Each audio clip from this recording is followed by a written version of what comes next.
आणि त्याच्यामुळे बाजारभाव थोडेसे कमी जास्त पाहायला मिळतात. म्हणजे साऊजी व्हरायटी गावठी टोमॅटो आहे, या टोमॅटोला बाजारभाव साधारणपणे 200, 250, पावणे 300, 300, 350, एखादं वक्कल 400 रुपयांनी विक्री झालेलं आहे.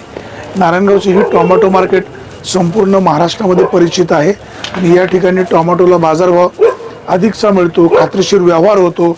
अशा प्रकारची व्यापारी बांधवांबरोबर शेतकऱ्यांची धारणा आहे. त्यामुळं आजूबाजूच्या तालुक्यातील शेतकरी या ठिकाणी टोमॅटो विक्रीला येत आहेत आणि आपल्या पिकाचे टोमॅटोचे 4 पैसे जास्त होतील अशी त्याला अपेक्षा असते. सध्याचे बाजारभाव पाहता आणि होणारा खर्च पाहता शेतकरी आदबाट्यामध्ये आहे. बाजार समितीचे सभापती संजयराव काळे त्यांचे संचालक मंडळ यांना आज लक्ष्मीपूजनाच्या दिवाळीच्या भरभरून शुभेच्छा.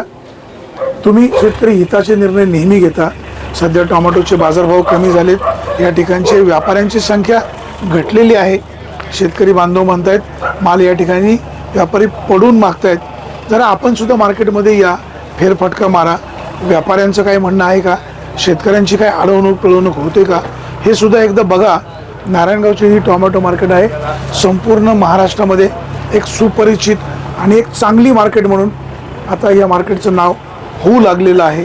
या ठिकाणी व्यापारी बांधवांनो, कुठल्याही शेतकऱ्यांचे पैसे थकवू नका, बुडवू नका. हा जगाचा पोशिंदा रात्रंदिवस घाम गाळत असतो आणि त्याच्या घामाचं दाम नाही मिळालं तर मात्र त्याला प्रचंड मनस्ताप होतो. घरची लक्ष्मी वाट पाहत असते आपल्या टोमॅटोचे आज 4 पैसे अधिकचे होतील. येणारा माणूस येताना भाजीपाला घेऊन येईल, येताना किराणा घेऊन येईल, आपल्याला कपडे घेऊन येईल, आपल्या मुलांना कपडे घेऊन येईल. परंतु सध्याचा बाजारभाव पाहता शेतकऱ्यांचा वाहतुकीचा, तोडणीचा, औषधाचा खर्च हा सुद्धा कव्हर होत नाही. त्यामुळे शेतकरी खूप अडचणीमध्ये आहे.